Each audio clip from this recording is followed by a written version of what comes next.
Kayu besi rawa sepanjang 17 meter ini disiapkan untuk membuat salib. Melihat panjangnya, timbul pertanyaan, siapakah yang akan disalib? Siapapun itu, pasti sesuatu yang lebih besar dari mereka. Tapi Frankie Woro, Casimilus Awe, dan warga suku Auyu di Papua Selatan ini tak akan melukai siapapun. Mereka memakai salib ini sebagai tanda perlawanan.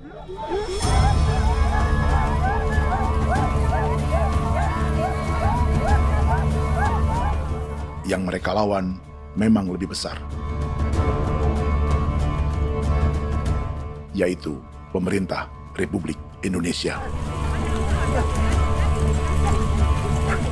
Pemerintah sedang mengincar 2,5 juta hektar hutan orang Papua untuk proyek tanaman industri pangan dan energi.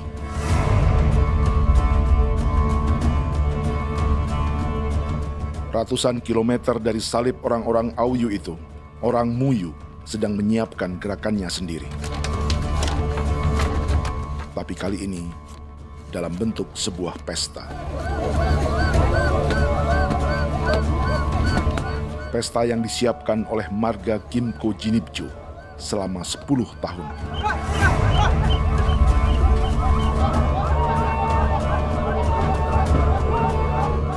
Sosok di marga ini adalah Willem Kimco, orang asli Papua yang tak punya kartu identitas kewarganegaraan manapun.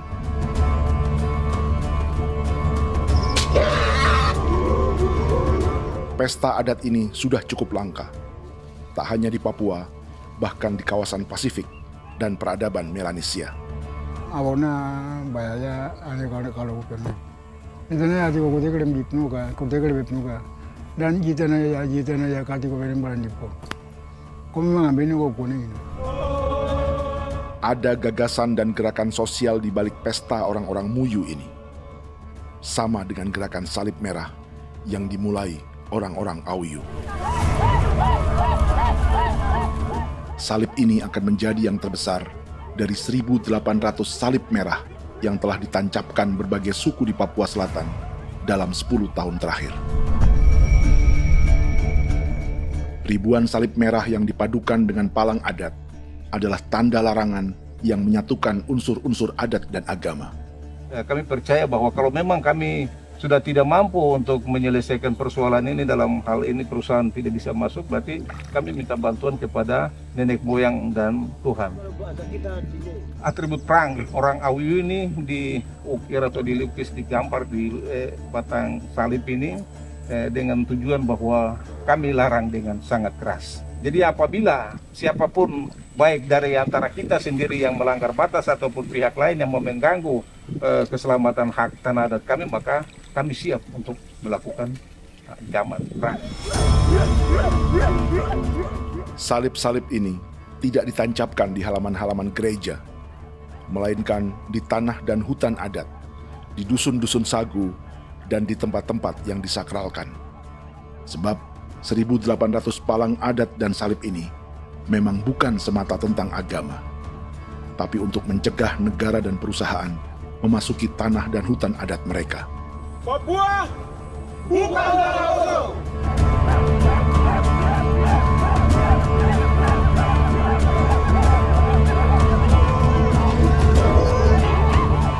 Di zaman TikTok ini, kami ingin menceritakan semua ini lewat film yang pendek.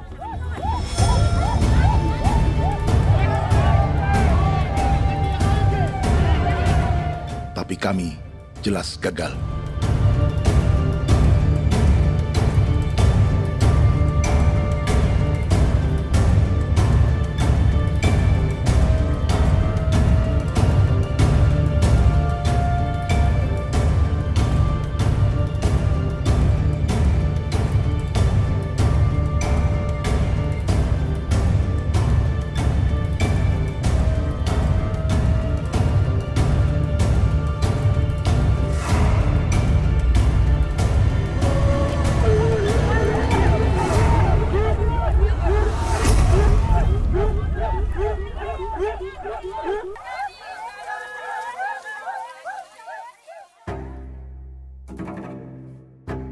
Di planet ini, ada 5 pemilik hutan hujan tropis terluas yang tersisa.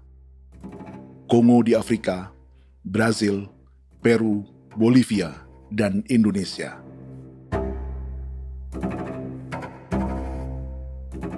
Di Indonesia, satu-satunya pulau yang hutannya masih terjaga adalah Papua, pulau terbesar kedua di dunia setelah Greenland. Lewat sejarah kolonialisme yang panjang, pulau ini kini dikuasai 2 negara. Bagian barat oleh Indonesia yang juga dikenal sebagai West Papua, dan bagian timur menjadi Papua Nugini. Dan tepat di perbatasan ini, di bagian Indonesia, sedang terjadi proyek pemusnahan hutan terbesar di dunia.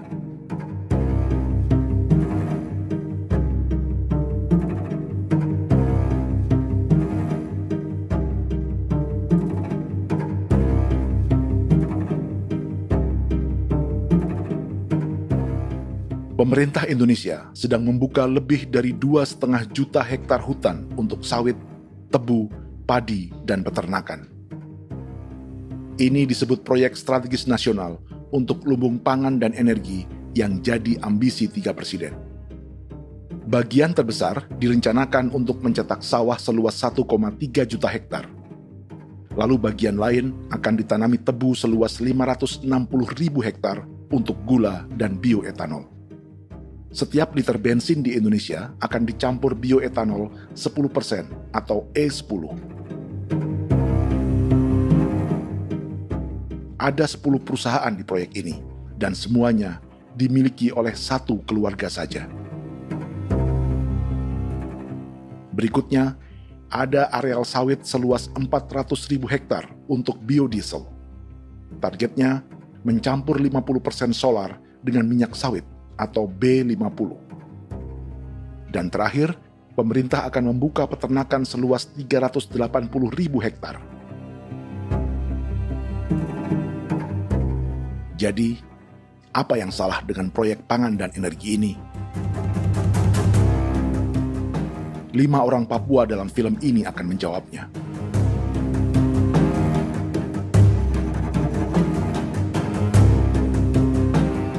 Yang pertama adalah Yasinta Moiwen dari suku Marin.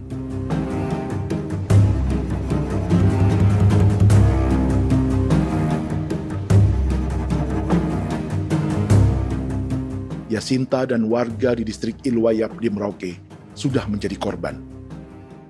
Hutan dan rawa sebagai sumber pangan dan ekonominya telah dihancurkan. Jalan sepanjang 135 km sedang dibuat, dan di kiri kanannya akan dicetak 1 juta hektar sawah. Mereka sulit menolak atau melawan. Salib sudah digeser, masih datang lagi dengan senjatanya mereka nih. Karena proyek ini juga dijaga tentara. Macam-macam senjatanya.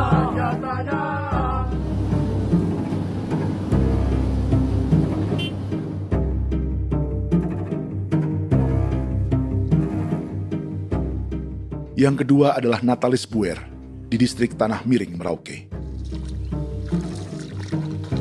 Petani milenial ini merasa ditelantarkan. Sebab setelah hutannya diubah menjadi sawah, sebagian sawah-sawah ini tak tergarap. Orang asli Papua seperti Natalis tak punya modal untuk benih, pupuk, perawatan, hingga ongkos panen.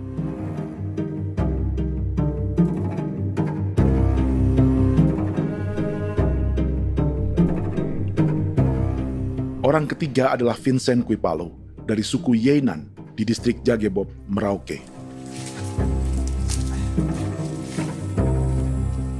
Vincent dan suku Ye sedang menjadi korban. Hutan adat orang-orang Ye sedang dihancurkan untuk perkebunan tebu dan bioetanol. Tanah mereka juga diincar untuk markas-markas militer, pasukan yang akan menjaga proyek pangan dan energi ini.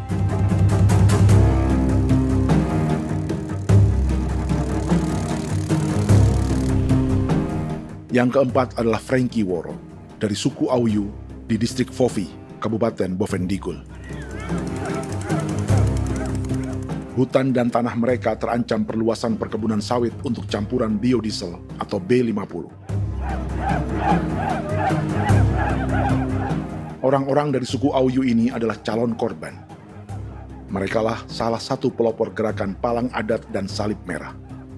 Meski kadang berseberangan dengan gereja yang mereka anggap lebih mendukung pemerintah dan perusahaan.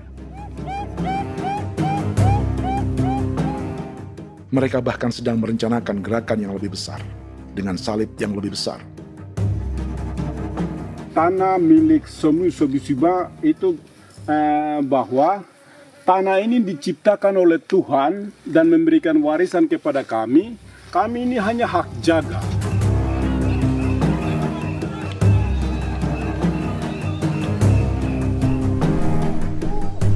Sosok kelima adalah Willem Kimco dari suku Muyu di Bovendigul. Tokoh adat dari Muyu ini hidup di garis belakang proyek negara, sehingga belum menjadi korban.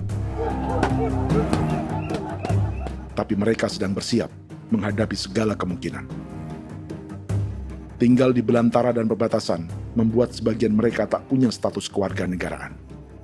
Tapi mereka telah hidup jauh sebelum ada Indonesia atau Papua Nugini.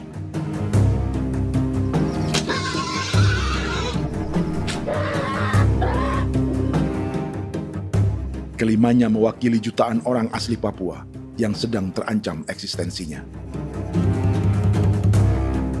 Jika kita merasa kepunahan peradaban Neanderthal di Eropa, Aztec dan Inca di Amerika, atau aborigin di Australia adalah sejarah masa lalu, film ini menceritakan bagaimana pemusnahan sebuah bangsa dan kepunahan sebuah peradaban sedang terjadi di masa hidup kita.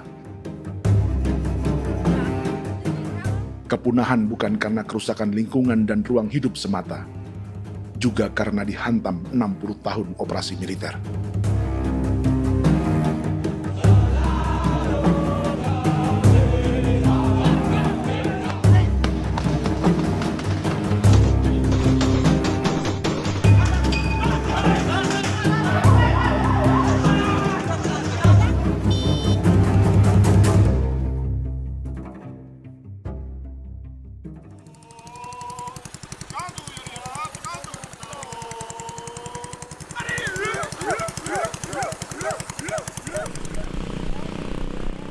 Frankie Woro dan orang-orang Auyu sedang berburu. Tapi lokasi perburuan mereka mulai dikuasai perusahaan perkebunan sawit.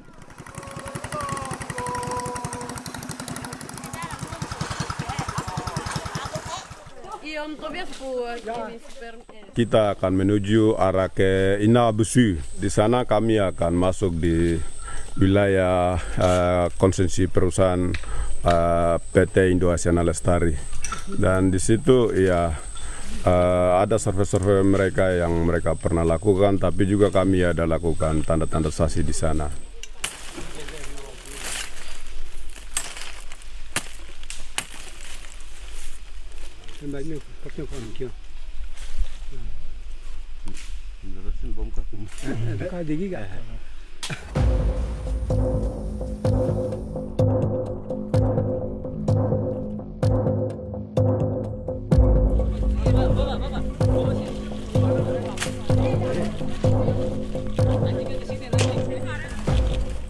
Dapat dengan yang induknya, tapi karena induknya dia lari dan terlambat kerja, akhirnya yang bisa kita dapat dia punya anak ini saja.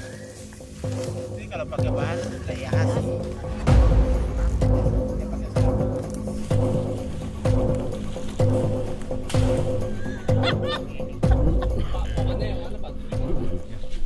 Pohon ini pohon bitanggur, dia punya kayu ini kita biasa gunakan untuk kerja perahu, dan juga kulit depu getanya itu kita pakai untuk kerja ini, panah-panah ini lem, jadikan lem ini, panah-panah.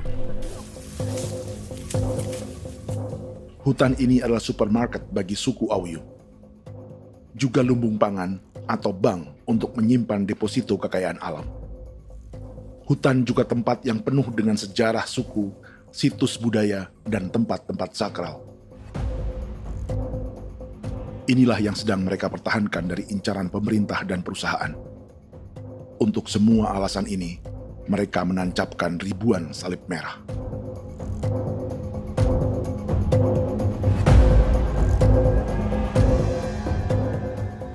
Tapi dari kampung, warga suku Auyu memberi kabar pada Frankie tentang intimidasi oleh aparat negara agar mereka melepas tanah ke perusahaan sawit dan berhenti memasang palang adat dan salib merah.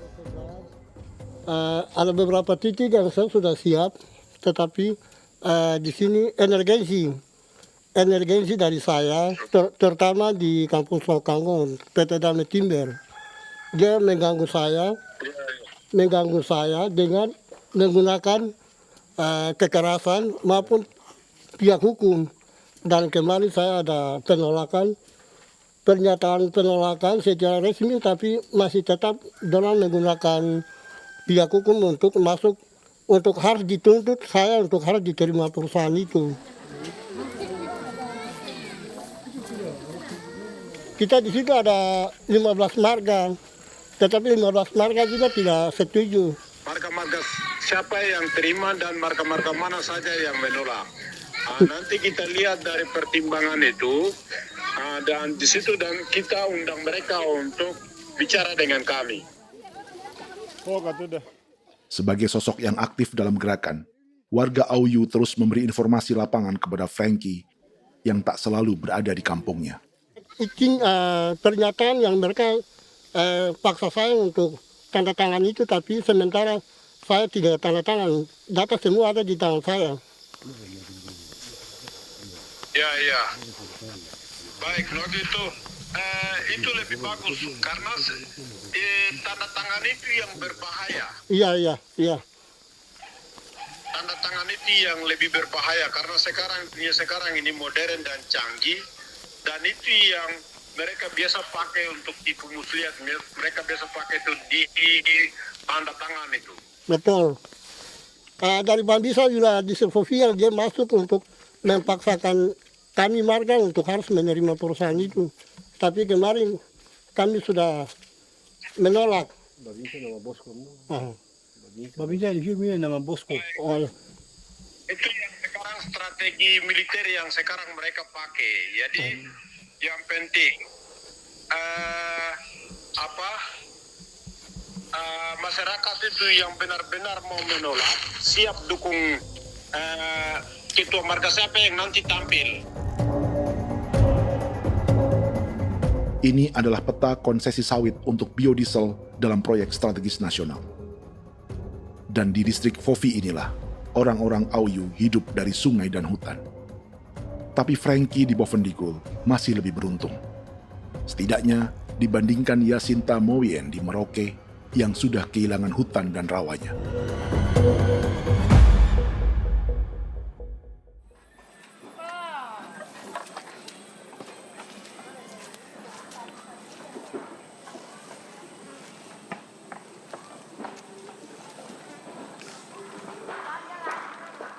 Yasinta dari suku Marin adalah petani sayur di Kampung Wanam, distrik Ilwayap, Merauke. Memanfaatkan lahan yang ada, ia berkebun dan menjual hasilnya ke pasar kampung. Ini ekonomi warga di Wanam untuk menghasilkan uang, lalu memberi barang kebutuhan yang tak bisa mereka produksi sendiri. Tapi kehidupan sebenarnya ditopang oleh ekosistem hutan dan rawa. Inilah sumber pangan utama dan peradaban mereka.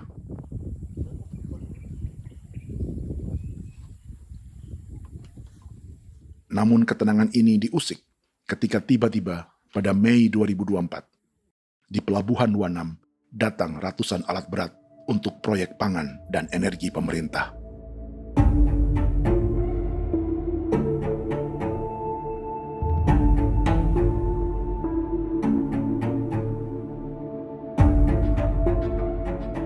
Kami masyarakat setempat kami tidak tahu.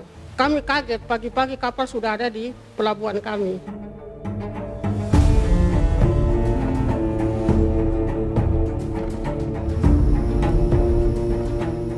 Yasinta Mowien atau Enrika Gebze dan warga lainnya tak pernah diajak bicara atau dimintai pendapat. Seakan-akan Papua adalah tanah kosong. Kita suka kaget yang dong bawa turun alat berat dong bawa turun, kita kaget masyarakat. Dorang subongkar itu kayu-kayu.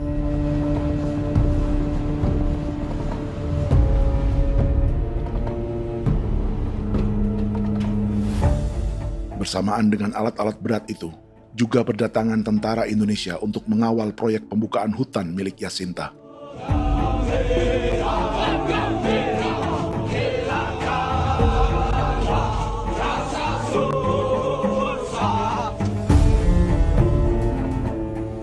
Ribu alat berat didatangkan dari Cina ke Papua oleh perusahaan bernama John Lin Group sebagai kontraktor pemerintah.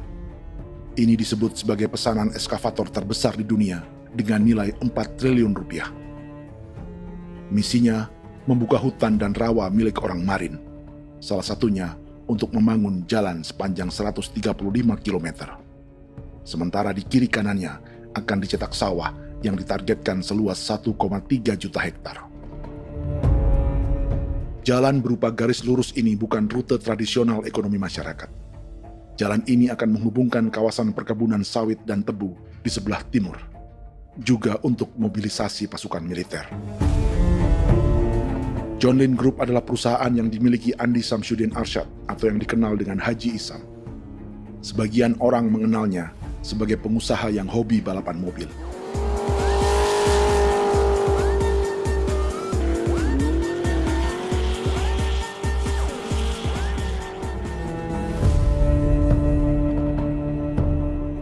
Tapi di Kalimantan, ia berbisnis batu bara, perkebunan sawit, pengolahan karet, penerbangan, perkapalan, dan biodiesel. John Lin Group kini juga menjadi pemilik perkebunan tebu dan pabrik gula terbesar di Indonesia. Sayapnya melebar dari Kalimantan hingga ke Bombana, Sulawesi Tenggara. Perkebunan tebu, pabrik gula, dan industri bioetanol inilah yang juga sedang dikembangkan di Papua. Foto ini adalah momen ketika Isam bersama kerabatnya, Menteri Pertanian Amran Sulaiman dan Menteri Pertahanan Syafri Samsudin meluncurkan program biodiesel atau B50 di Kalimantan Selatan. B50 artinya setiap 1 liter solar, 50%-nya akan dicampur minyak sawit. Perusahaannya, PT John Lin Agroraya, menjadi salah satu pemainnya.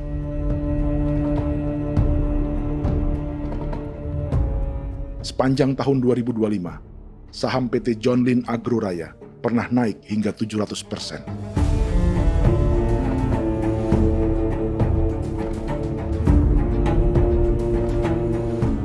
Perusahaan sawitnya yang lain, PT Pradiksi Gunatama, sahamnya bahkan pernah naik 4.000% hanya dalam 1 tahun. Dari harga saham ini saja, nilai kekayaan keluarga Isam diperkirakan mencapai 100 triliun rupiah lebih, menjadikannya salah satu keluarga terkaya di Indonesia dan salah satu pemain penting industri bioenergi. Dan di Papua Selatan inilah sebagian sawit-sawit untuk mendukung program B50 akan ditanam. Inilah tanah orang-orang Wambon, Muyu, Marin, Yei, atau Auyu seperti Frankie Wor.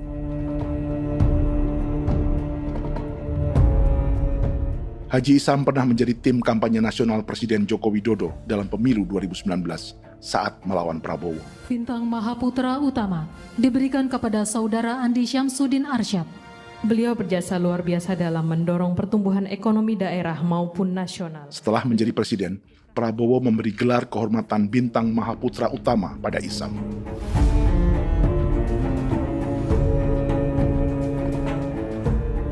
Sejumlah menteri Prabowo, juga kerabat dan orang-orang yang pernah bekerja di perusahaan Isam.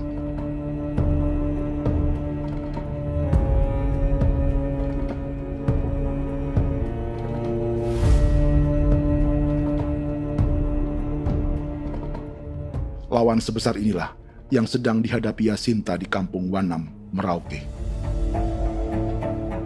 Atau petani perempuan lain seperti Enrika Gebse. Jadi alam kita ini sudah rusak. Jadi kita itu biasa jalan dari sini tuh harus pasang jerat di situ, harus cari makan di situ lagi. Itu tempat-tempat itu pasang-pasang jerat, tempat babi, rusa, sekarang sudah tidak ada lagi.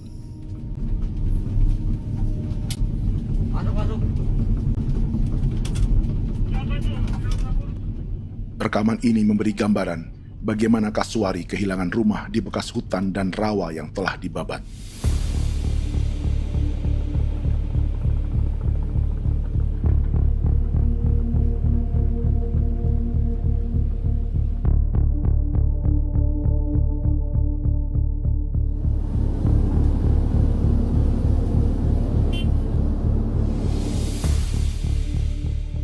Keterlibatan tentara dalam proyek pangan dan energi di Papua memakai dalih bahwa ancaman terhadap negara kini tak hanya perang secara militer,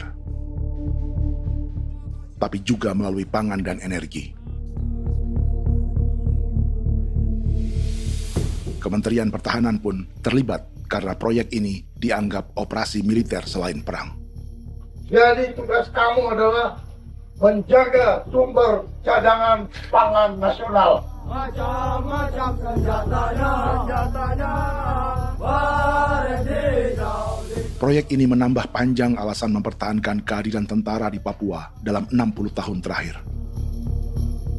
Saat ini, jumlah tentara Indonesia di Papua mencapai 56.000 personel, atau ada 1 tentara untuk setiap 100 orang Papua. Bandingkan dengan rata-rata nasional, di mana hanya ada 1 tentara untuk 696 penduduk Indonesia. Itu belum termasuk polisi. Artinya, 1 orang Papua dijaga lebih banyak senjata dari rata-rata penduduk Indonesia. Tanah dan hutan diambil secara sepihak untuk kepentingan pembangunan batalion dan bandar antariksa. Ini bentuk perampasan masyarakat. Penolakan kehadiran markas-markas militer terjadi di sejumlah tempat di Papua. Tak hanya karena trauma dan ketakutan, juga karena mengambil tanah-tanah adat.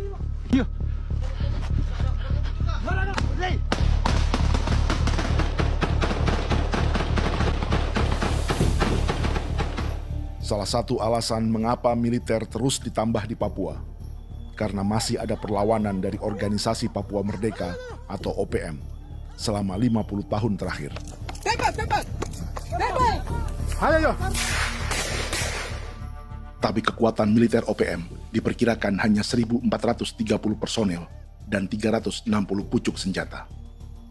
Selebihnya, mereka menggunakan senjata tradisional.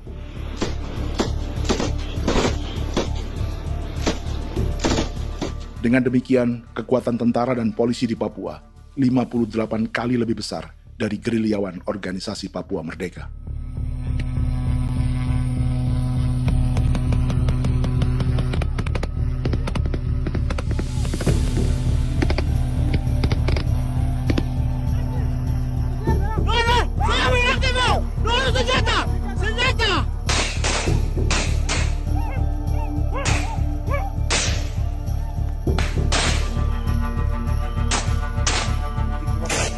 Sebagian tentara berada di garis depan pertempuran, tapi sebagian besar lainnya terlibat operasi non-tempur menjaga proyek pemerintah dan investor swasta.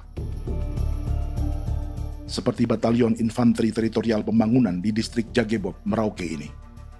Lokasinya bersebelahan dengan konsesi lahan tebu untuk gula dan bioetanol milik PT Murni Nusantara Mandiri. Baik perusahaan maupun markas militer, keduanya mengambil hutan milik suku Ye dari marga Kuipalo. Tapi orang datang tanam ini saja di sini, tanam papan nama ini. Victor Kuipalo menunjukkan apa yang terjadi. Jadi kita juga kaget ini. Nah, kalau ini papan nama ini memang ini papan nama ditanam tapi bukan haknya mereka yang ini. Ini hak kami di sini, hak dusun kami, marga Kuipalo yang punya hak dusun ini.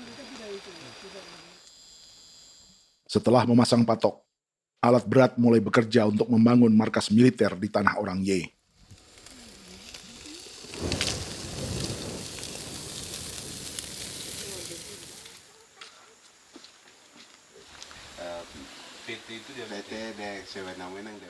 Kehadiran markas militer mengkhawatirkan warga yang pernah mengalami trauma. Takut kenapa? Kalau macam yang awal macam sekarang bu kampung hidup ini kan aman. Terus kenapa harus didirikan korem di sini? Bukankah dengan adanya Korem semakin aman ada tentara di sini? Kalau untuk kampung kayaknya tidak bisa aman kalau ada tentara, paling masyarakat dipukul itu ini.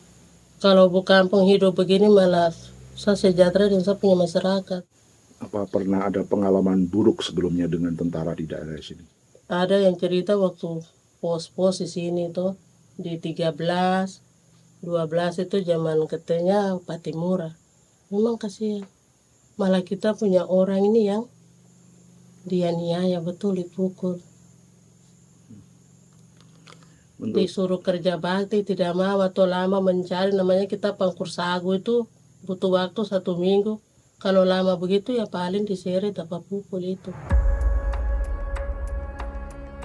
Operasi militer Indonesia di Papua dimulai tahun 1962 lewat Operasi Trikora.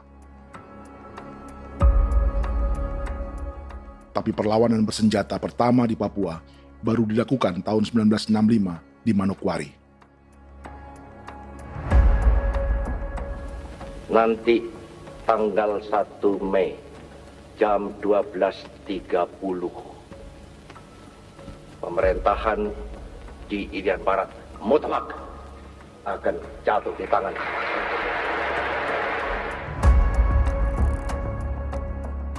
Sejak itu, selama 60 tahun, operasi militer untuk menaklukkan Papua terus dilakukan. Salah satu operasi militer paling berdarah adalah Operasi Wibawa untuk memenangkan Indonesia dalam jajak pendapat tahun 1969. 643 orang tewas di Paniai. Lalu disusul 4.146 korban tewas antara tahun 1977 hingga 1978.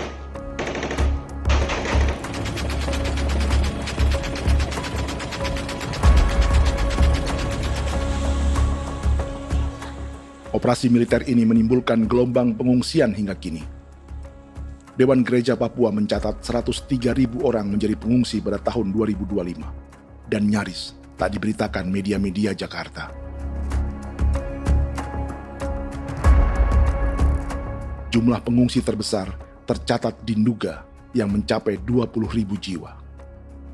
Banyak di antaranya yang sedang hamil, seperti Jubiana, salah satu pengungsi Nduga. Jadi ini takarik masih kaki be muguruk berselari di namen wane kosel. Bigari me. Egirik menene nimbo mesle berselari nene. Wam darik lek perak nte oi kore bangal nuso ndak lo yo nandang me anet ndang no yat nte nanen di kue nerwa memberi wal marwa. Egirik menene rwa tri bil no semana. Ngal siak kaya berkumpul nyak masalah orena me woko suluk. Ri namen wani ko semane kuman nak wani ndemo ko ndak misri namen bre ko ko nak no semane ne. Nebe minit waru ra kana abi nindige. War mino pragit de laina bulan Maret April yana mana kantan barak na lire na bam ne. Jubiana lalu menamai anaknya pengungsi Kogoya. Selain Jubiana, juga ada Emma dari Maibrat yang melahirkan di hutan. Sampai di kampung begini, katanya bilang ada tentara yang bangun jembatan. Saya capek itu juga pun masih tahan. Kembali lagi ke hutan lagi. Itu sampai saya jatuh di tengah jalan. Orang sampai terbanting di kayu semuanya. Berasa sakit begitu. Melengkapnya tuh Domika Serli, pengungsi Wako. Masyarakat sipil dari kampung Aitrem sementara mengungsi karena kampungnya sementara dikuasai oleh TNI Polri. Seratusan ribu pengungsi di Papua saat ini jauh melampaui jumlah yang mengungsi ke Papua Nugini tahun 1984, yaitu 10.000 orang karena menghindari operasi militer.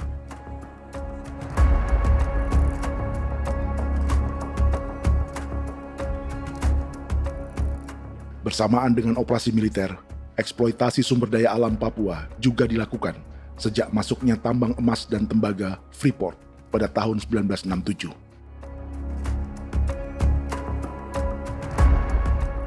Disusul perkebunan sawit awal tahun 1980-an. Lalu ada perburuan buaya untuk diambil kulitnya. Sebelumnya, ada eksploitasi gas alam di Teluk Bintuni, pencarian besar-besaran kayu gaharu, atau pembukaan hutan tanaman industri. Ini belum termasuk perburuan dan perdagangan ikan arwana di selatan Papua, penebangan kayu merbau dari hutan-hutan Jayapura, emas di Blok Wabu Intan Jaya, bahkan nikel di pulau-pulau kecil Raja Ampat. Dan kini, dalam skala yang belum pernah terjadi dalam sejarah, Papua dipaksa mencetak sawah, tebu untuk bioetanol, dan sawit untuk biodiesel.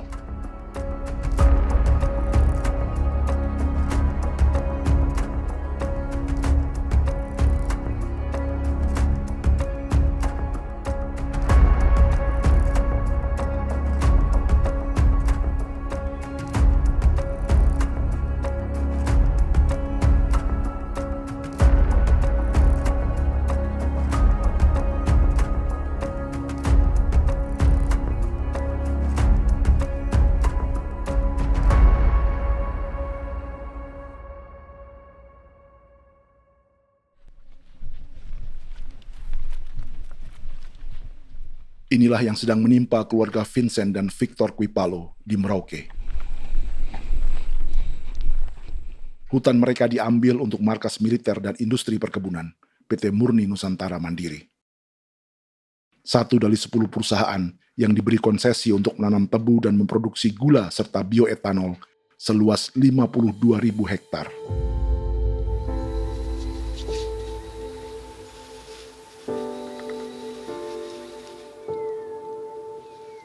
Perusahaan ini dianggap mengambil hutan dan tanah orang-orang Ye, terutama marga Kuipalo, yang memiliki hak adat terhadap 2.300 hektar hutan.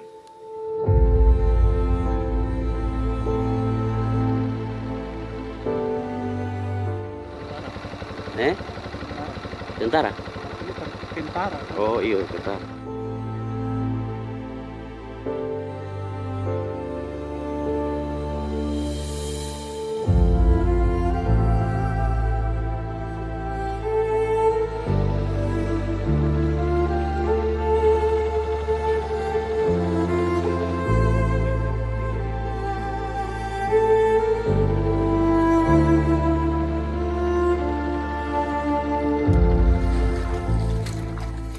Keluarga Kuipalo sedang melihat apakah perusahaan semakin mengancam tanah mereka.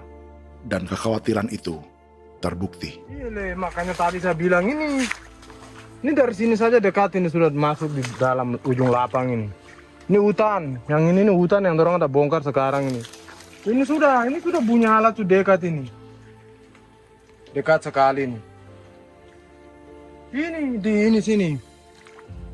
Nacau, kelapa itu yang jalan lama, jalan setapak ini. Dari udara, terlihat alat-alat berat semakin mendekati tanah orang-orang Ye, marga Kuipalo.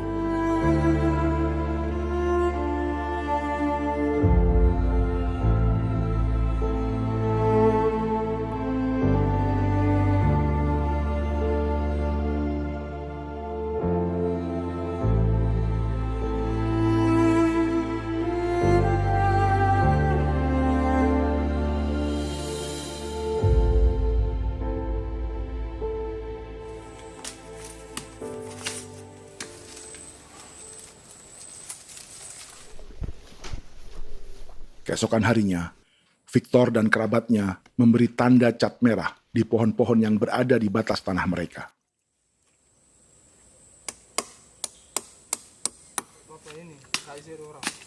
Tapi tanda peringatan adat ini tak diindahkan perusahaan.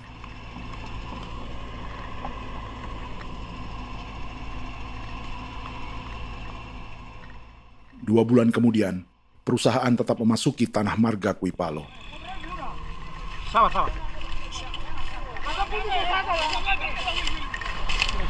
Kami manusia, kau lihat. Tapi sudah sakit hati sekali saya kasih tahu adik. Ini sama baik ini kalau pikiran berubah lagi hari ini. Kami juga punya tangan, hanya beda rambut. Mister itu juga. Woi, buka. Sudah.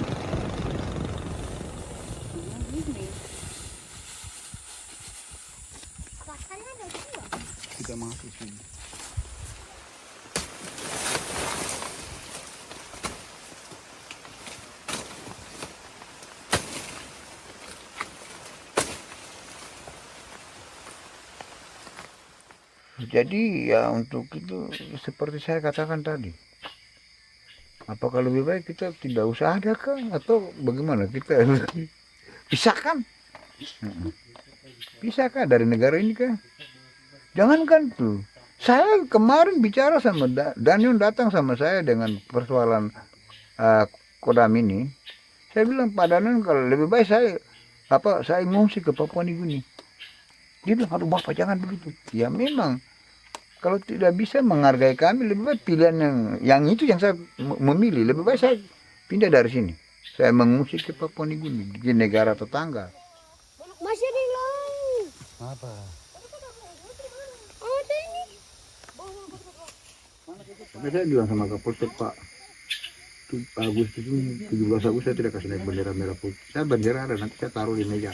Bendera saya ada. Karena saya punya pikiran percuma kita ini merasa bahwa kita hidup di bawah naungan merah putih.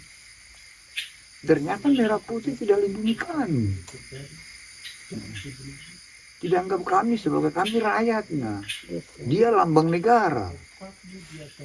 Dan kami menghargai lambang negara itu. Ternyata lambang negara ini, kita bernaung di bawah lambang negara ini, kita tidak dilindungi. Hak kita tidak dihargai.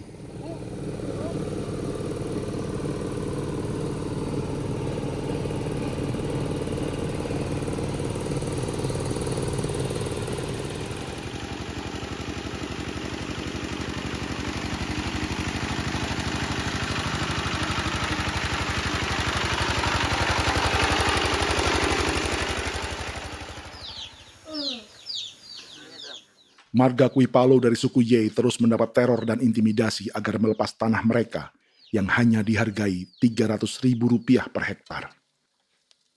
Tapi mereka tidak berjualan tanah. Makanya mama itu tidak suka untuk lepas tanah. Untuk apa? Baru di dalam hutan itu ada obat-obat tradisi. Itu sudah Kalau macam ada sayur juga, kita ambil sayur yang dia tumbuh sendiri. Jadi kita ini mau kemana, kalau itu sudah digusur, ya habis. Kita ini jadi penonton. Jangan sampai kita ini duduk minta di jalan. Jadi kita tidak mau seperti itu. Makanya tanah itu kita tidak melepas. Tapi mungkin orang lain tuh dia senang saja. Lebih baik saya pegang uang merah dulu. Saya bisa beli-beli itu ini. Nanti datang uang sudah habis, gembel, mau cari kemana lagi, hutan sudah habis, mau makan ikan di mana, kali sudah hancur. Seperti Yasinta di Wanam, suara dan gerakan kaum perempuan Papua sangat nyaring dan tak bisa diabaikan. Saya sebagai perempuan tolak untuk perusahaan masuk di sini. Karena kalau saya terima anak-anak saya mau dikemanakan, mau tinggal di mana. Apapun yang terjadi saya tetap tolak. Demi tanah ini saya akan berjuang, demi saya punya anak-anak. Yang katanya mengutamakan anak Papua, nyatanya yang kerja kebanyakan ya orang-orang Jawa. Saya sendiri orang Jawa, tapi bukan mau bicara yang tidak-tidak. Memang kenyataannya seperti orang-orang Papua itu diterbelakangkan, kurang diutamakan, gitu.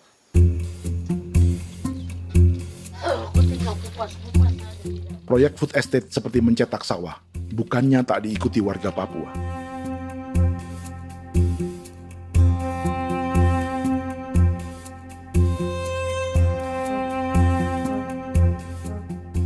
Salah satunya Natalis Buer di distrik Tanah Miring, Merauke.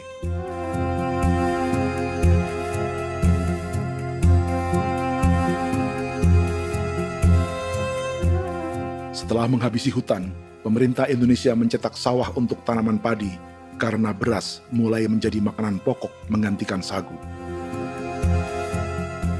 Sebagian besar penggarapnya adalah warga transmigran yang datang sejak era 1980-an.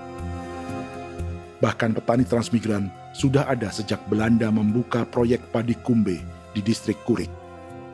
Lokasi yang sering jadi langganan pejabat Indonesia memamerkan sawah di Papua. Tapi Natalis juga ingin belajar menanam padi atau bersawah. Namun ia kesulitan karena dibutuhkan modal untuk benih, pupuk, hingga pemeliharaan dan panen. Lalu sawah-sawah ini pun mulai dikuasai pendatang.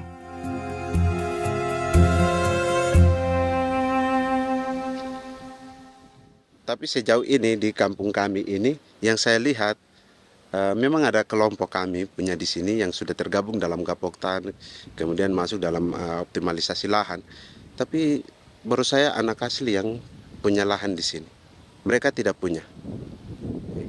Pemerintah dalam hal ini adalah Kementerian Pertanian bersama-sama Kementerian Pertahanan yang dalam hal ini pada garis di bawahnya adalah TNI Angkatan Darat memberikan support yang maksimal kepada masyarakat khususnya di Merauke dalam rangka. Saya kemarin habis 9 juta. 9 juta ya? Iya, 9 juta karena dia sudah tidak dipakai toh. Ya. Perempuan Papua seperti Filomena juga mau bertani. Pemerintah memberi bantuan Rp900.000 per hektar lewat program optimalisasi lahan atau OPLAH. Tapi dibanding biaya produksi dan harga jual gabah, Filomena mengaku berkali-kali rugi dan kini memutuskan tak lagi menggarap sawahnya. Terus kita harus cari uang untuk kondek. Betul. Karung kita beli. Karung beri sendiri lagi. Tenda kita beli. Ini dari yang offline ini don tidak siapkan. Tidak ada. Tidak ada ya, jadi mama don sendiri. Itu yang saya ada bilang, 900.000. Itu modal untuk kerja sawah ini. Mulai dari kerja sampai nanti panen. Panen. Wih, ngeri sekali. Iya, lucu toh? Tidak dapat itu. Betul, Mam. Dong maksud begini. Kalau disuruh tanam ubi berhektar-hektar, mari datang. Kita tahu cara rawatnya bagaimana, Iya. tanamnya bagaimana, tanam model bagaimana supaya hasilnya model begitu. Kita tahu. Kalau yang ini kan kita baru belajar. Sebagian hutan milik warga Senayu di Merauke sudah dibuka untuk sawah dan kebun tebu oleh PT Global Papua Abadi. Proyek pertanian ini dikerjakan oleh Kodim Merauke. Mereka melepas sebagian tanah karena ingin belajar bertani. Saya tete nenek moyang tidak ajar saya tanam padi. Tapi saya mau berubah. Generasi saya yang berikut ini besok lusa tidak bisa makan pisang, sagu. Namun program optimalisasi lahan yang dijanjikan dengan berbagai bantuan tak dirasakan Filomena. Obat rumput beli, obat padi beli, jonder kita bayar, bahkan bibit masih kurang, cari bibit lagi beli. Jadi saya memang kalau program pemerintah saya sama sekali saya tidak suka. Baku tipu saya.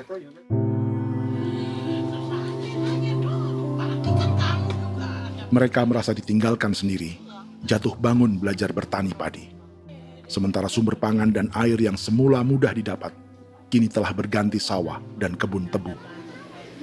Dulu kita masih bisa jalan, nanti masak di kali, pakai air kali. Minum pakai air kali. Sekarang, kok mau masak? Tidak ada air, Air sudah susu, mau minum tidak bisa. Sudah dengan obat. Drone semprot tebu itu saja drone. Drone yang semprot. Saya lihat di itu. Jadi kita bukan drone yang terbang di atas untuk disemprot. Dong lempar pupuk di bawah ya dia mengalir ke kali. Mengalir ke kali, ke rawa-rawa.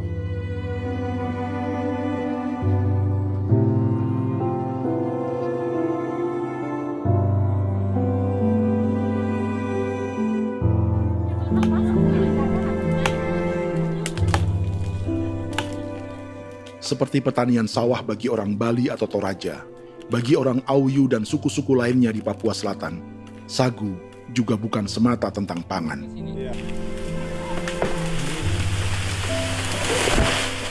Bagi orang Auyu dan Marin, sagu adalah kerabat, sosok orang tua, sosok nenek moyang yang harus dijaga dan dilindungi. Lagi bikin apa mama ini mama? Pakai tokok itu sagu.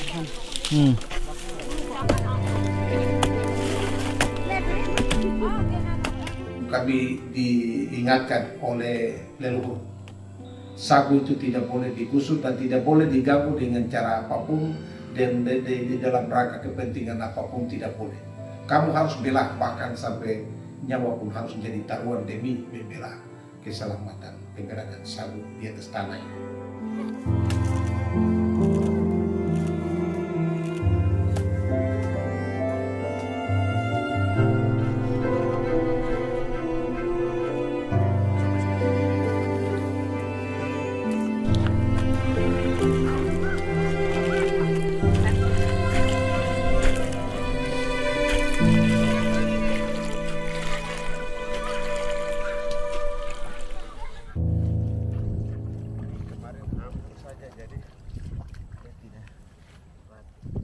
Menurut Natalis, pemerintah di Jakarta mendefinisikan lumbung pangan semata urusan beras dan mencetak sawah. Sebenarnya orang Papua itu bukan tidak bisa bertani. Kami tanam ubi itu bagian dari pertanian. Nah, pertanian yang dimaksud oleh pemerintah itu harusnya selalu itu kalau bisa pemerintah harus spesifikkan pertanian apa yang dimaksud, pertanian tanam padi atau pertanian tanam ubi, petasan dan lain-lain. Ini yang harus dispesifikkan dulu. Begitu, sehingga tidak menjustifikasi kami orang asli Marin bahwa kami tidak bisa bertani, bukan.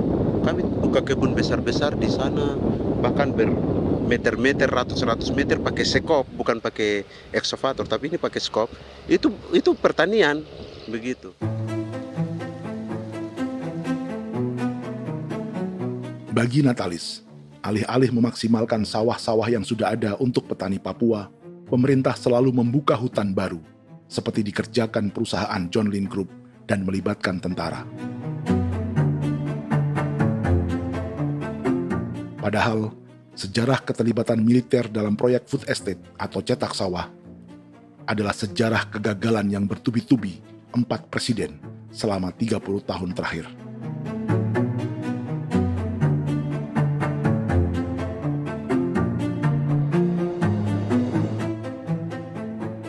Papua bukan yang pertama menjadi proyek lumbung pangan yang melibatkan tentara. Kalimantan telah menjadi korban 30 tahun sebelumnya.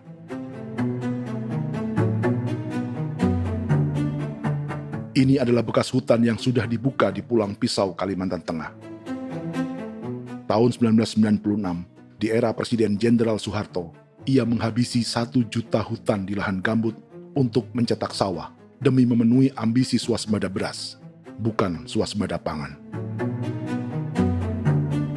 Hutan tropis Kalimantan dihabisi dalam skala yang belum pernah terjadi dalam sejarah. Di bawah rezim militeristik, tak ada yang berani melawan keinginan Soeharto, termasuk orang Dayak seperti Kuneng. Nggak bisa dihalangi itu. Nggak boleh dihalangi. Ya kalau ada kata-kata aja menghalangi, sudah kita diseret ke kepolisian dulu. Atau bisa langsung di PKI-kan. Iya, di PKI-kan gitulah. Jadi kita tuh nggak berani apa-apa dulu tuh. Apa maunya aja. Misal bilangnya A. Setahun setelah pengundulan hutan skala besar itu, tahun 1997, untuk pertama kalinya Kalimantan mengalami kebakaran lahan dan kabut asap terbesar dalam sejarah.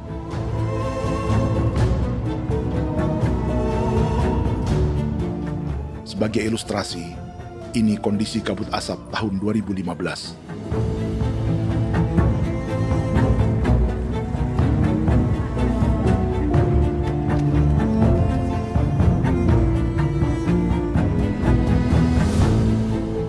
Proyek 1 juta hektar sawah Jenderal Soeharto itu gagal. Bendungan dan saluran irigasi mangkrak hingga kini. Mei 1998, rezim Soeharto tumbang, 2 tahun setelah ia menumbangkan jutaan hektar pohon di Kalimantan. Setiap tahun, lokasi ini menyumbang kebakaran dan kabut asap yang merugikan jutaan orang. Sawah yang berhasil di Kalimantan justru bukan sawah yang dibangun Jenderal Soeharto, melainkan yang dirintis para transmigran sejak era 1980-an. Sawah-sawah inilah yang ikut digarap oleh militer di era Presiden Joko Widodo.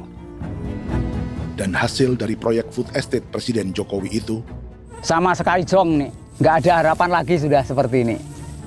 Tapi Jokowi terus memperluas area food estate hingga 16.000 hektar.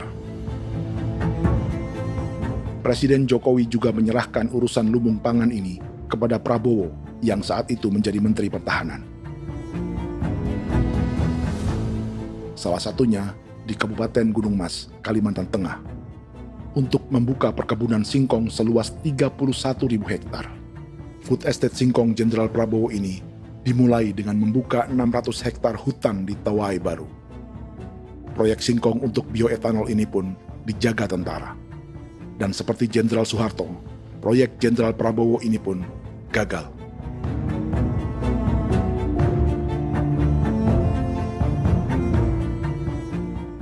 Dengan reputasi ini, Joko Widodo dan Prabowo justru sedang membuka 2,5 juta hektar di Papua.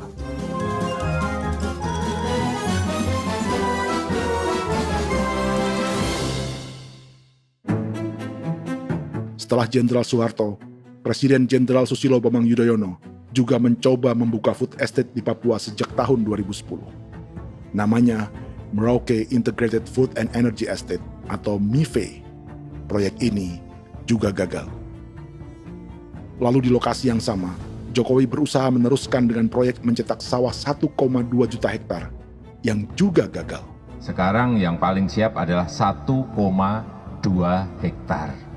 Yang 1,2 juta hektar.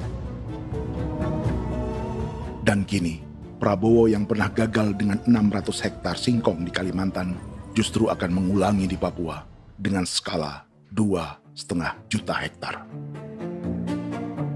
Di daerah Papua pun harus ditanam kelapa sawit supaya bisa menghasilkan juga BBM dari kelapa sawit. Dalam setiap proyek pangan dan energi di Papua, yang lebih menonjol bukan tanaman pangannya, melainkan untuk energi atau bahan bakarnya. Sawit untuk biodiesel dan tebu untuk industri bioetanol. Ada 10 perusahaan yang diberi konsesi hingga 0,5 juta hektar untuk tebu. Dan 10 perusahaan itu dimiliki oleh satu keluarga saja.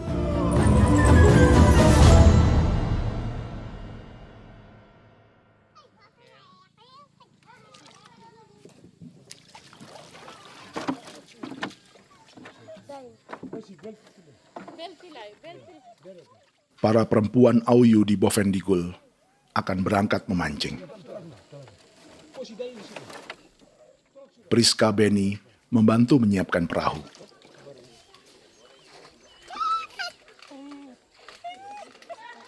Mereka akan mengumpulkan bahan pangan di hutan untuk persiapan acara penancapan salib merah berikutnya.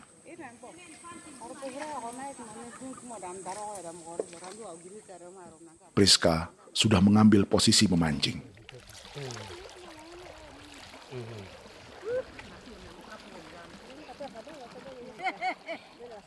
.800 salib merah telah dipasang di wilayah adat berbagai suku di Papua Selatan untuk menghalau perusahaan sawit dan tebu.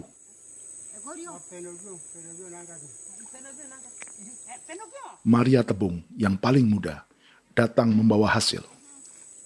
2 ekor ikan gastor alias gabus toraja. Sebagai generasi Z, pendidikannya sampai sekolah dasar. Di perusahaan perkebunan seperti sawit atau tebu, ijazah SD hanya bisa menjadi buruh kasar. Tapi ia tak tertarik. Karena kita hidup itu dari alam, kita pancing, juga di darat, bawa anjing, terus bikin pagar sagu, dapat babi, bawa baru kita makan. Jadi kita tidak mau perusahaan masuk. Sementara Priska Beni masih mencari peruntungan.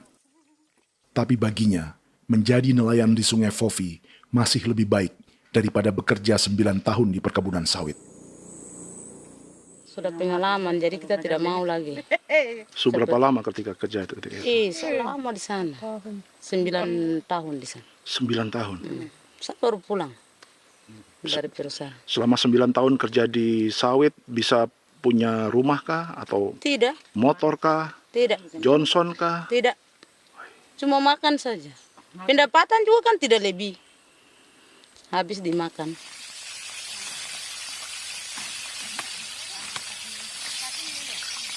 Satu minggu libur berapa hari? Tidak libur. Minggu tetap kerja? Tetap kerja. Tidak bisa ke gereja? Hari Minggu kerja. Hari Minggu juga kerja. Dia tidak mengenal agama perusahaan itu. Di grup perusahaan sawit Korindo, Priska digaji 2 juta rupiah per bulan dan tinggal di mes karyawan. Tapi gaji itu dipotong bahan makanan atau BAMA rata-rata 1 juta rupiah setiap bulan. Korindo adalah grup perusahaan yang salah satu usahanya adalah hutan tanaman industri dan sawit di Bovendigul dan Merauke. Di Papua, mereka memakai bendera PT Tunas Sarwa Ema. Perusahaan ini pernah memberi bantuan pada Keuskupan Agung Merauke. Keuskupan Merauke belakangan mengeluarkan pernyataan mendukung proyek strategis nasional di Papua. Umat Katolik yang memprotes sikap gereja tersebut ditangkap polisi. Jadi selama 9 tahun tidak bisa nabung? Tidak. Makan saja. Makan saja. Makan saja. Menabung bagaimana? Keperluan banyak. Tidak sampai. Habis di anak-anak uang sekolah. Uang 1 juta itu mana sampai. Mau nabung juga tidak cukup. Sudah pengalaman, jadi kalau di sini perusahaan mau masuk tidak.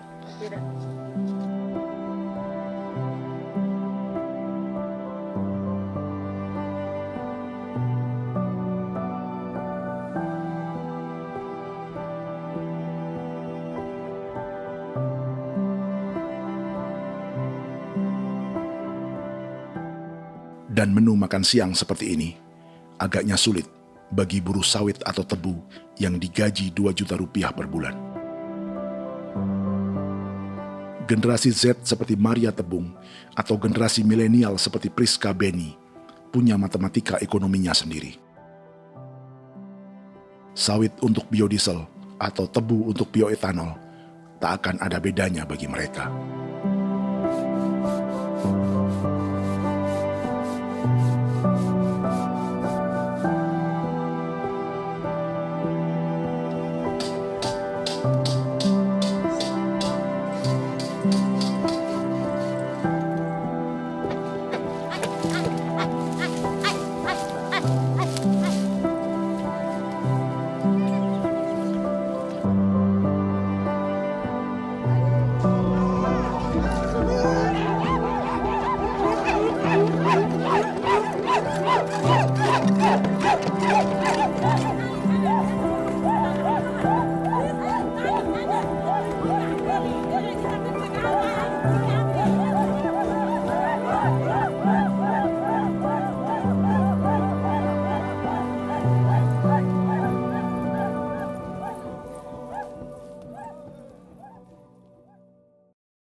Perkebunan tebu 1,5 juta hektar di Merauke adalah ide 3 presiden untuk menggenjot penggunaan bioenergi sebagai campuran bahan bakar fosil. Selain swasembada pangan, swasembada energi di daerah Papua pun harus ditanam kelapa sawit supaya bisa menghasilkan juga BBM dari kelapa sawit. Juga tebu menghasilkan etanol. Singkong, kasava juga untuk menghasilkan etanol. Bioetanol adalah bahan bakar nabati atau tumbuhan yang dapat dicampur dengan bensin. Sama dengan program biodiesel yang mencampur solar dengan minyak sawit. Pertamina saat ini sudah menjual BBM bioetanol dengan campuran 5% yang dipasarkan dengan merek Pertamax Green 95. Tapi pemerintah ingin menaikkan kadarnya menjadi 10% atau E10. Maka ke depan kita akan mendorong untuk ada E10 Kemarin malam sudah kami rapat dengan Bapak Presiden. Bapak Presiden sudah menyetujui untuk direncanakan mandatori 10% etanol. Idenya untuk mengurangi ketergantungan pada bahan bakar fosil yang diimpor dan menimbulkan polusi.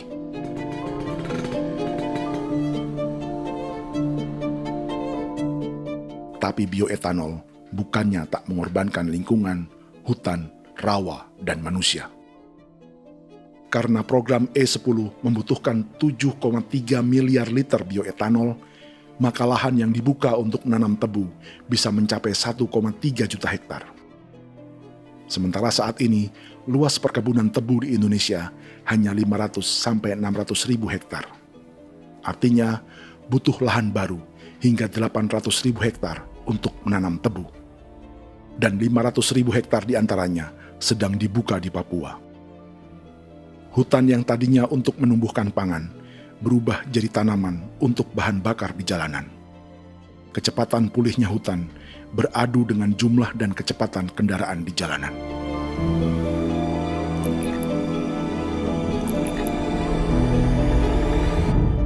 Dahaga terhadap energi tak pernah bisa dipuaskan.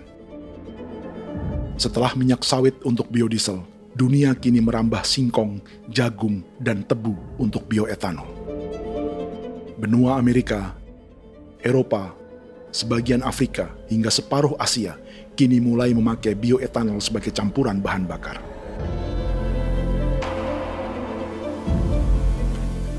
Selain perebutan lahan, masa depan dunia juga dibayangi semakin mahalnya harga pangan karena persaingan antara perut manusia dengan tangki kendaraan. Ini adalah lokasi perkebunan tebu dan bioetanol PT Murni Nusantara Mandiri yang mengancam tanah Vincent Quipalo dan orang-orang Ye di Merauke. Beberapa kilometer di selatan adalah PT Global Papua Abadi yang mengancam tanah orang-orang Muyu dan Marin. Dua perusahaan ini adalah bagian dari 10 perusahaan yang mendapat konsesi lahan untuk tebu dan bioetanol di Merauke. Batas konsesi mereka bahkan sama dengan batas negara Indonesia dengan Papua Nugini. Salah satu ciri bahwa peta konsesi ini dibuat di Jakarta dari atas meja. Sama seperti kolonial Inggris dan Belanda ketika mereka membagi Pulau Papua dengan garis lurus pada abad 19. Seakan Papua adalah tanah kosong. Bedanya, meski peta konsesi ini mengatur batas 10 perusahaan, tapi perusahaan-perusahaan ini sebenarnya dimiliki oleh satu keluarga saja. Ini nama 9 dari 10 perusahaan tebu dan bioetanol di Merauke, Papua. 99% saham mereka dimiliki sebuah perusahaan bernama PT Merauke Nusantara Manis. Sementara 1% sisanya dimiliki PT Merauke Gula Mandiri. Tapi saham kedua perusahaan ini dimiliki PT Merauke Sugar Group. Dan perusahaan ini 90% sahamnya dimiliki pengusaha bernama Angelia Bonaventure Sudirman, serta perusahaan bernama Zico Trust dan Resource Harvest. Lalu 10% lainnya dikuasai PT Papua Energi Abadi, yang pemiliknya adalah Dudi Christian dan Angel Madeline. Sekarang, mari kita lihat siapa mereka. Angelia Sudirman adalah keponakan dari salah satu konglomerat sawit Indonesia, Martias Fangiono. 9 perusahaan di Papua ini berada di bawah bendera Merauke Sugar Group. Dan Merauke Sugar Group hanya satu dari 7 grup perusahaan milik keluarga Fangiono.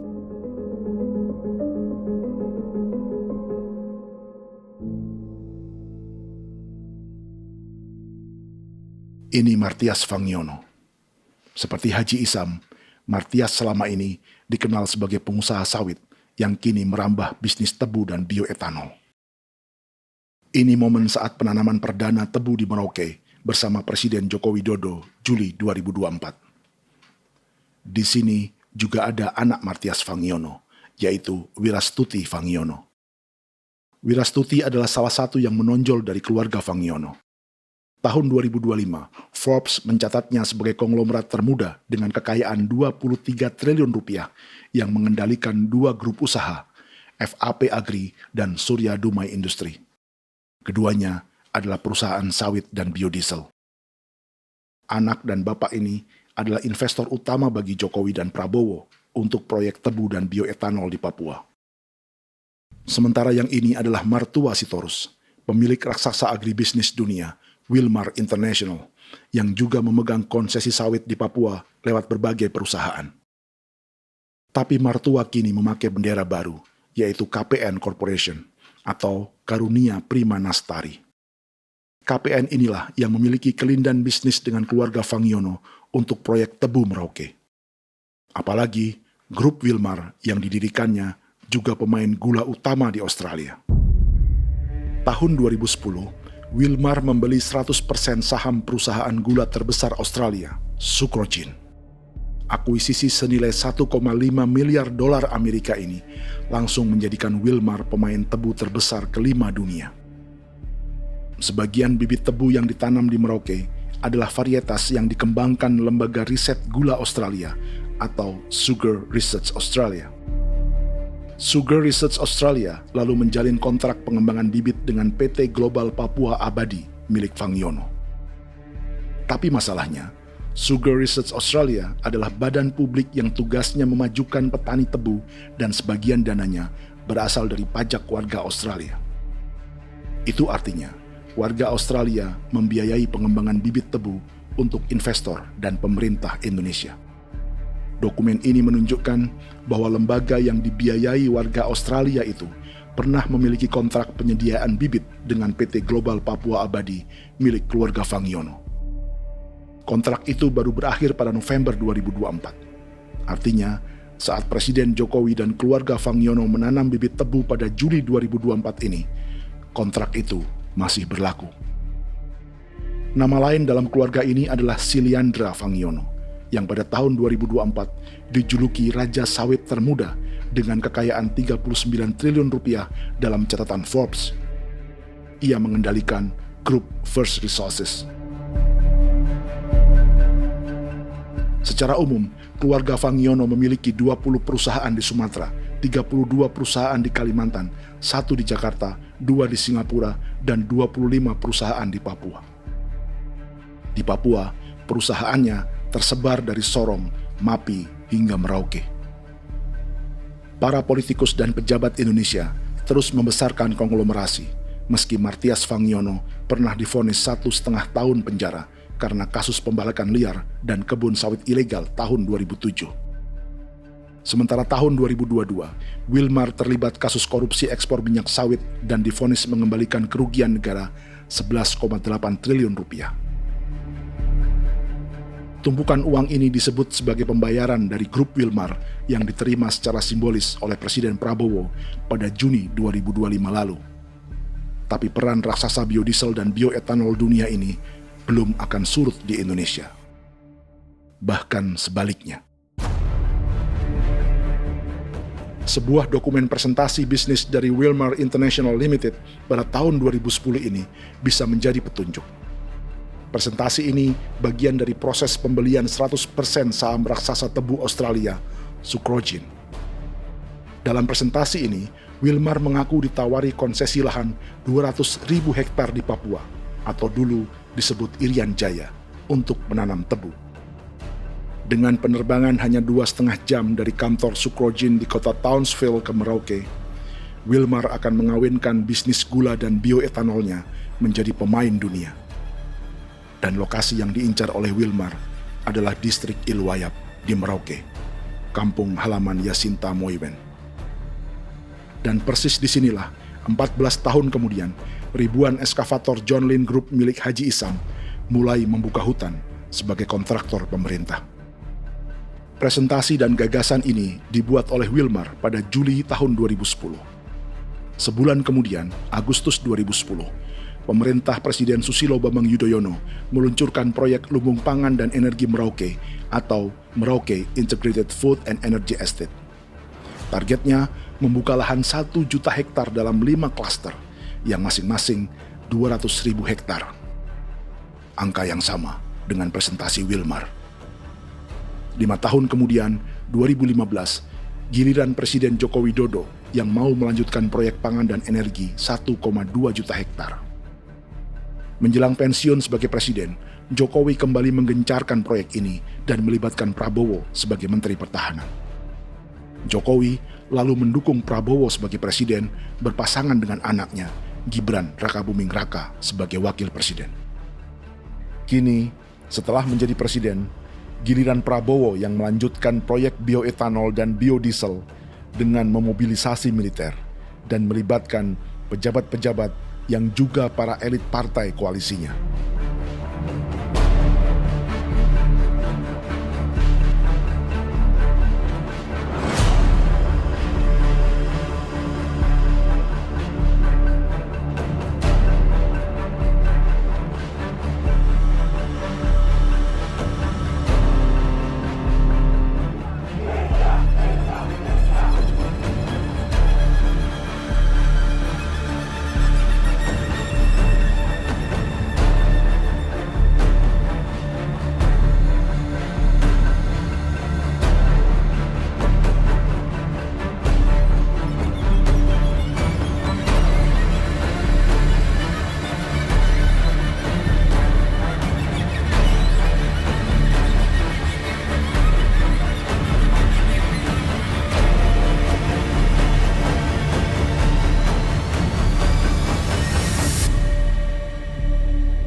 ...300 tahun lalu, hutan-hutan di Pulau Jawa dalam waktu singkat berubah menjadi perkebunan tebu di bawah rezim kolonial Belanda. Orang Jawa menjadi buruh dan petaninya dipaksa menanam tebu. Dari kolonialisme dan politik tanam paksa itu, Belanda memperkaya negara dan para investornya. Tak puas membuka hutan untuk perkebunan di Jawa dan Sumatera, kolonial Belanda menanam tebu hingga di Suriname dan mengerahkan ribuan orang Jawa sebagai buruh pada tahun 1890. Inggris yang sudah menguasai negara seluas India dan Papua Nugini pun masih menanam tebu jauh di tengah Samudra Pasifik, di tanah orang-orang Fiji.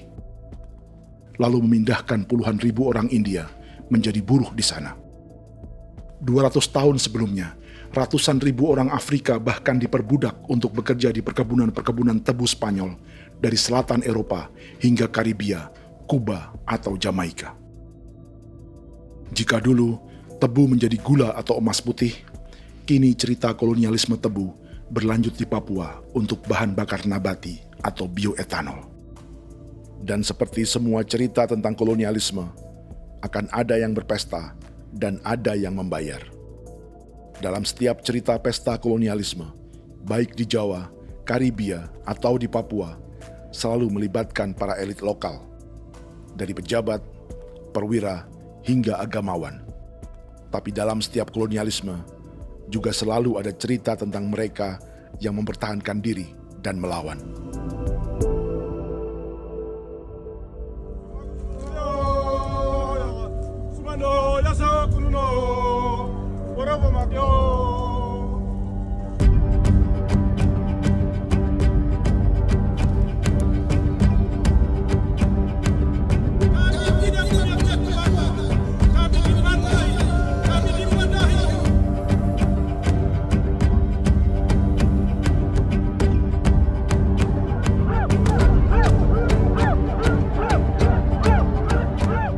Dalam sejarah Gereja Katolik banyak pemimpin-pemimpin yang adalah tanda petik itu adalah Judas-Judas juga. Jadi itu sudah pasti karena itu adalah manusia. Satu sisi sebagai manusia dalam perjalanan digoda, apalagi ada dalam posisi-posisi jabatan, ya mungkin banyak tawaran-tawaran lain, lalu disitulah terjadi pergeseran keberpihakannya kepada misi gereja tadi itu untuk umat, untuk mereka yang tertindas. Orang kirim eksavator, orang kirim tentara, orang kirim polisi. Pukul kami bukan pencuri, kami tidak pernah mencuri orang barang. Kami tidak pernah menangis ke orang lain. Kami tidak pernah menangis ke kita bapak mama, kami menangis kepadamu. Tuhan kami lemah. Tidak tahu. Di hijau di kuiera. Orang lain datang ke bangsa kami, ke wilayah kami untuk kasih habis kami.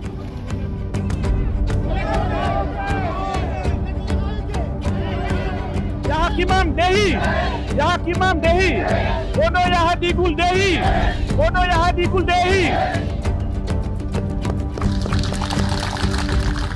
Kita buat sasi seperti begini untuk menolak perusahaan apapun yang masuk di tanah kami. Kalau kita kasih, kita bikin rusak sekarang, kita punya generasi berikutnya mau dapat kemana.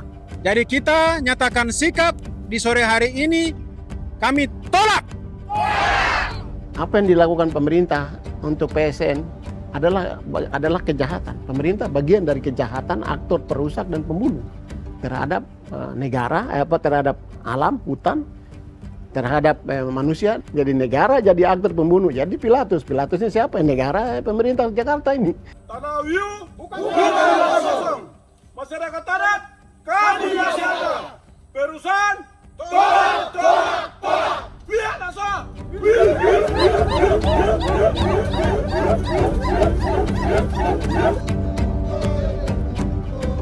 Jika tanah adat dan hutan adat hilang, kami mau hidup di mana? Maka di sini saya mau bilang, negara jangan tipu-tipu kami lagi.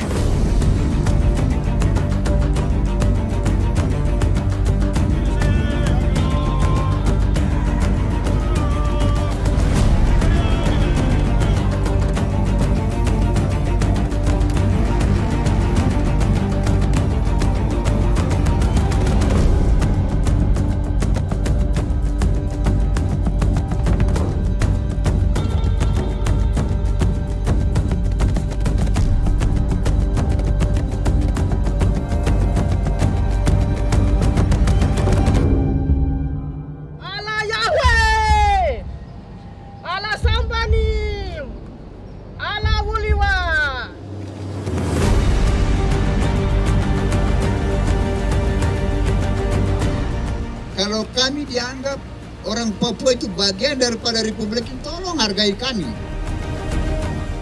Dengan adanya PSN, PT John Hindrook yang sudah menerobos tanah kami dan hutan kami, merusak alam kami.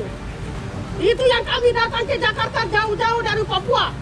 Kami mau bersuara kepada Bapak Presiden Prabowo Subianto, di mana keadilan untuk masyarakat Papua. Tolong lihat masyarakat Papua yang sudah mati. Kami bersepakat menyatakan, 1. Gereja-gereja di Indonesia mendukung masyarakat adat yang menolak proyek strategis nasional di tanah Papua.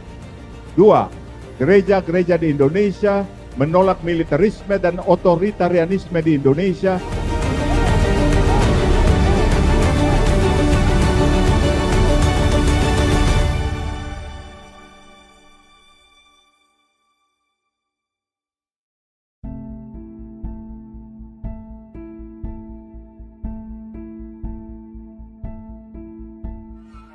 Kita sering merasa banyak hal buruk sudah jadi cerita sejarah. Dan kita sekarang hidup lebih baik, lebih beradab, atau mustahil melakukan kejahatan seperti di masa lalu. Kita tidak lagi menghukum mati orang dengan memenggal kepalanya.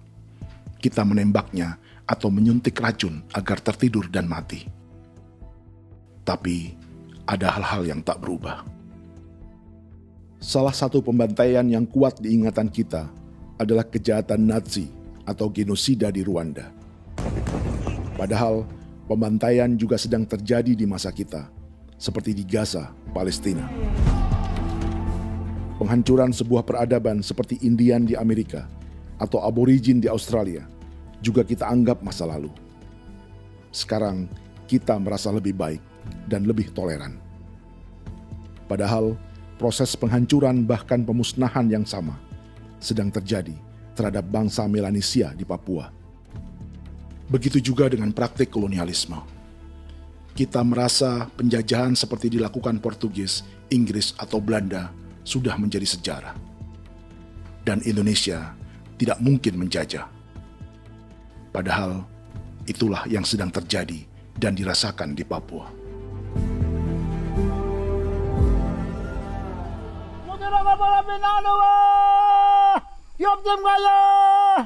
Kawatang Maya, Upaka Maya, anak dia mana namanya? Jalannya sejarah ini disadari Willem Kimco di pedalaman Bovendigol, Papua. Hidup terpencil dan tak tersentuh urusan negara bukan berarti selalu aman.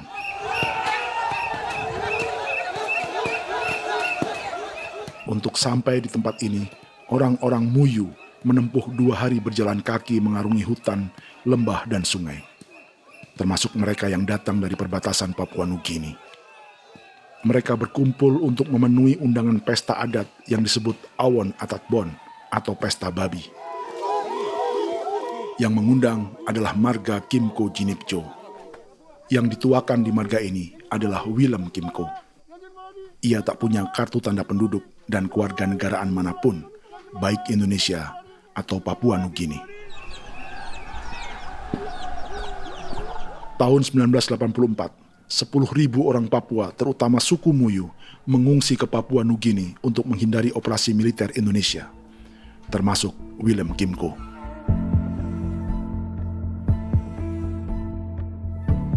Apa yang membuat pesta adat ini istimewa? Apa bedanya dengan acara serupa yang dihadiri pejabat, tokoh agama, LSM, atau yang direkam oleh kru televisi dan konten kreator? 18. Pertama, untuk membuat pesta babi, orang Muyu perlu persiapan selama 10 tahun. Sebab, babi-babi yang akan jadi bagian dari pesta ini tak boleh dibeli, alias harus dipelihara sendiri. Babi-babi ini bukan bantuan pejabat pemerintah, gereja, atau LSM.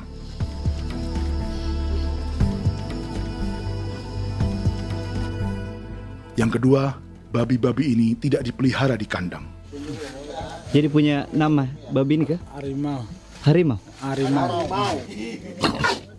Dia kulit dengan ini bulu di harimau, macam harimau begitu yang kasih nama harimau. Setelah diberi nama, mereka dilepas liarkan di hutan sejak kecil. 10 tahun kemudian, jika tiba saatnya pesta, para pemburu akan mencari mereka di dalam 479 hektar hutan milik marga Kimco. Suku atau marga lain tak akan mencurinya di hutan, karena mereka sudah punya babi dan wilayah masing-masing. Itu artinya, mereka harus tetap menjaga dan mempertahankan hutannya agar babi-babi bisa hidup. Demikian juga dengan lahan pangan mereka, yang menumbuhkan sagu, keladi, atau aneka sayuran.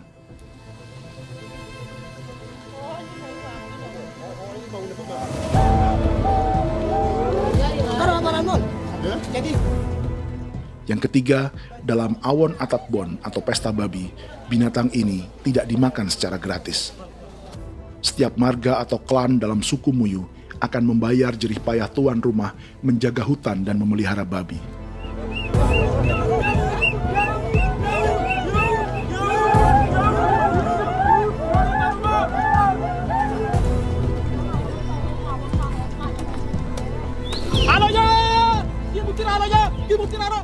Ini seperti arisan untuk menjaga budaya dan lingkungan. Bagian dari budaya dan ekonomi timbal balik yang ditandai dengan siklus memberi dan menerima.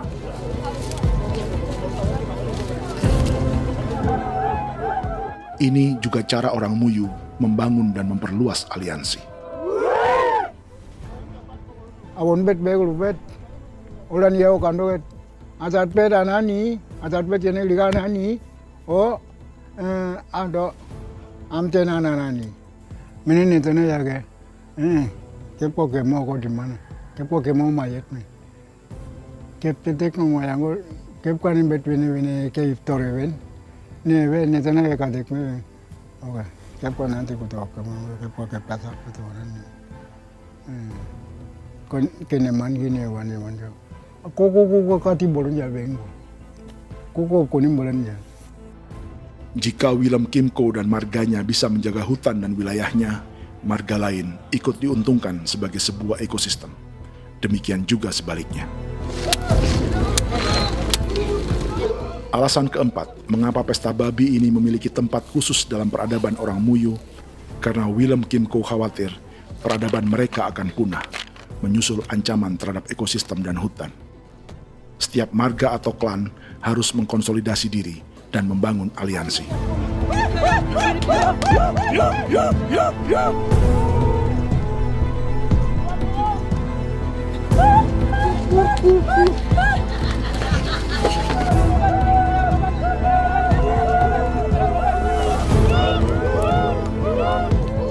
Kekhawatiran Willem dan orang-orang Muyu tak berlebihan. Ruang hidup mereka bersinggungan dengan proyek bioetanol dan biodiesel pemerintah Indonesia. Mereka juga tahu apa yang telah dan sedang menimpa suku lain seperti Auyu di Bovendikul atau Yainan dan Marin Anim di Merauke.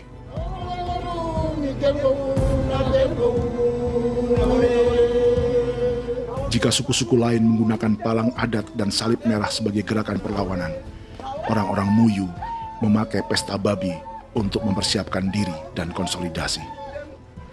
Sebab, berbeda dengan saat mengungsi tahun 1984, kali ini yang datang ke tanah orang-orang Muyu tak hanya tentara, juga alat-alat berat bersama para pebisnis pangan dan energi. Manu, awan datang.